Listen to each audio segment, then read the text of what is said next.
বরগুনা জেলা বেতাগী উপজেলা ৬ নং কাজিরাবাদ ইউনিয়নের মরহুম আলহাজ শের আলী হাওলাদারের মেজ ছেলে ডাক্তার সুলতান আহমেদ এর জীবন বৃত্তান্ত কিছু বাস্তব গল্প। বাংলাদেশে ডাক্তারি পাশ করে সৌদি আরব পাড়ি জমায়। সেখানে আন্তর্জাতিক মানে দিয়ে এসেছে দীর্ঘদিন যাবৎ চিকিৎসা। সেখান থেকে অবসর হয়ে বাংলাদেশের মানুষের পাশে দাঁড়ায়। ডক্টর সুলতান আহমেদ আল মানার হাসপাতাল লিমিটেডের প্রতিষ্ঠাতা চেয়ারম্যান। স্বাস্থ্যসেবার ক্ষেত্রে একজন অসাধারণ নেতা এবং স্বপ্নদর্শী। মানসম্পন্ন রোগীর সেবা এবং উদ্ভাবনের প্রতি তার অটল প্রতিশ্রুতি আল মানার হাসপাতাল লিমিটেডকে শুধুমাত্র একটি বিশ্বস্ত প্রতিষ্ঠান হিসেবে প্রতিষ্ঠা করেনি, বরং সমাজে চিকিৎসা সেবায় আড়াআড়িও রূপান্তরিত করেছে। ডক্টর সুলতান আহমেদ একজন অসাধারণ সমাজকর্মী, যার অন্যদের জীবন উন্নয়নে অটল প্রতিশ্রুতি সত্যি অনুপ্রেরণাদায়ক। তার অক্লান্ত প্রচেষ্টার মাধ্যমে তিনি সম্প্রদায়ের ওপর গভীর প্রভাব তৈরি করেছেন, গুরুত্বপূর্ণ বিষয়গুলির সমাধান করেছেন এবং প্রয়োজনের জন্য ওকালতি করেছেন। তার সহানুভূতিশীল মনোভাব এবং জীবনের সকল স্তরের ব্যক্তিদের সাথে সংযোগ স্থাপন করার ক্ষমতা ইতিবাচক পরিবর্তন সৃষ্টি করেছে এবং আশা বৃদ্ধি করেছে।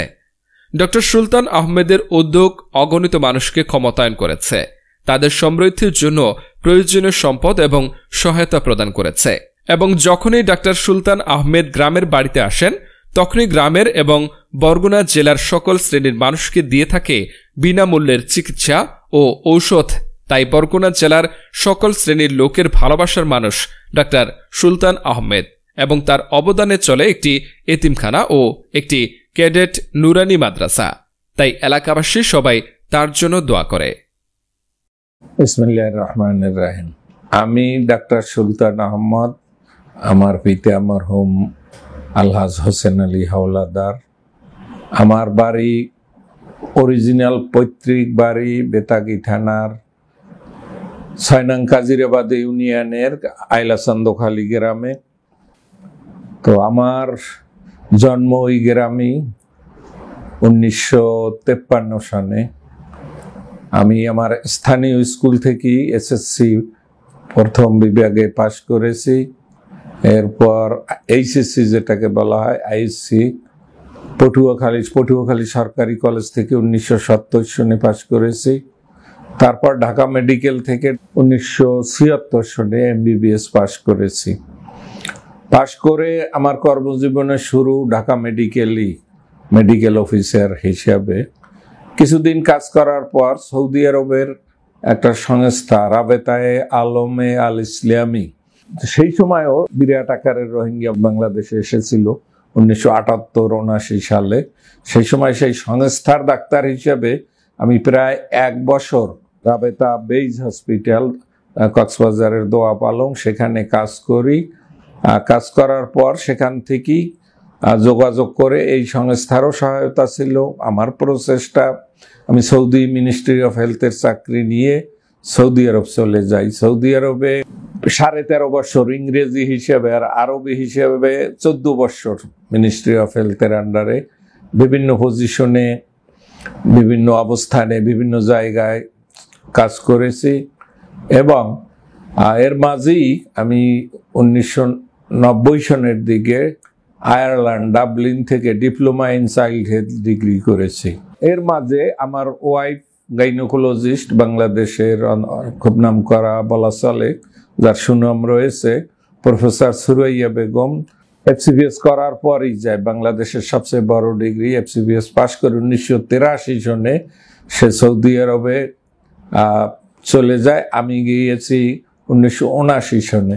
তো কয়েক বছর পর সে সৌদি আরবে গিয়ে ৫ বছর সৌদি আরবে কাজ করেছে এবং এরপর স্বেচ্ছায় রিজাইন দিয়ে সে আবার আমার চেয়ে কয়েক বছর আগে এসে বাংলাদেশ মেডিকেল কলেজ, যেটা ধানমন্ডির, এখানে ১৮ বছর, পরবর্তীতে ৫-৬ বছর নর্দার্ন মেডিকেল কলেজে প্রফেসর এবং পরবর্তীতে হেড অফ দি ডিপার্টমেন্ট পর্যন্ত গাইনোকোলজি অ্যান্ড অবস্টেট্রিক্সে কাজ করেছে।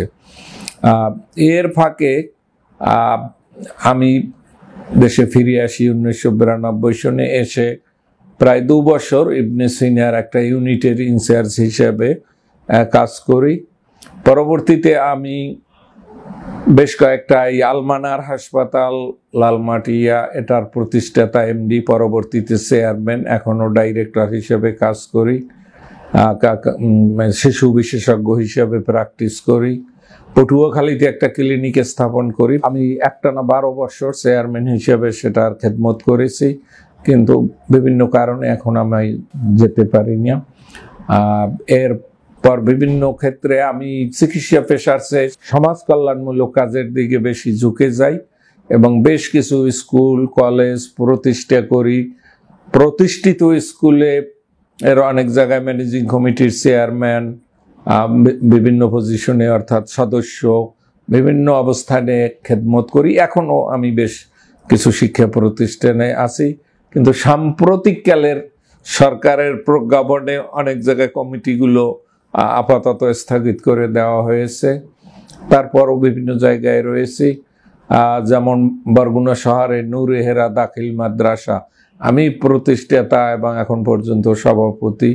বরগুনা শহরে সবচেয়ে পুরনো কেজি স্কুল যেটা বলা হয় কিন্ডার গার্ডেন, তো সে একটা আলহেরা আদর্শ শিশু শিক্ষালয় এটা করেছি, যে আমার এই স্কুলের নাম অনুসারে রাস্তাটারই নাম হয়ে গেছে কেজি স্কুল সড়ক।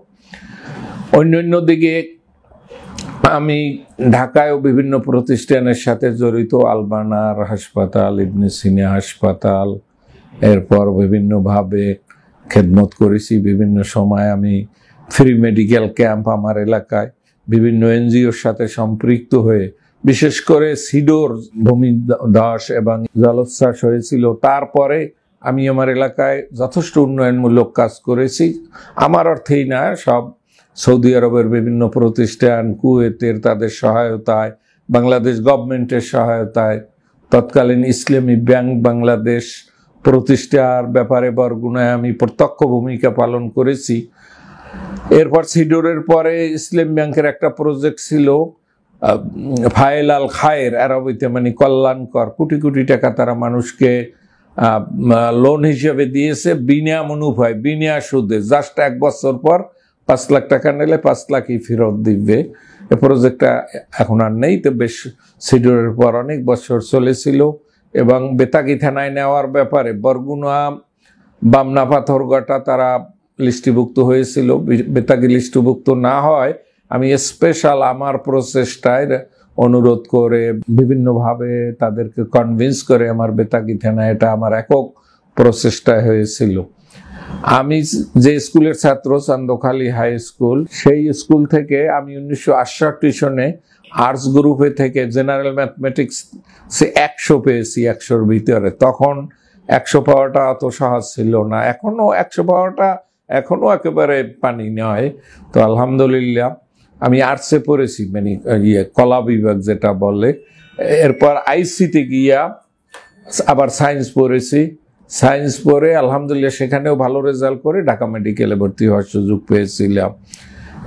এভাবে এরপর আমি সমাজ কল্যাণমূলক কাজের ভিতরে কিছুটা রাজনৈতিক জীবনেও প্রবেশ করি এবং আমি এক হিসেবে 2 বার, এক হিসেবে 3 বার জাতীয় পরিষদ নির্বাচনে অংশগ্রহণ করি।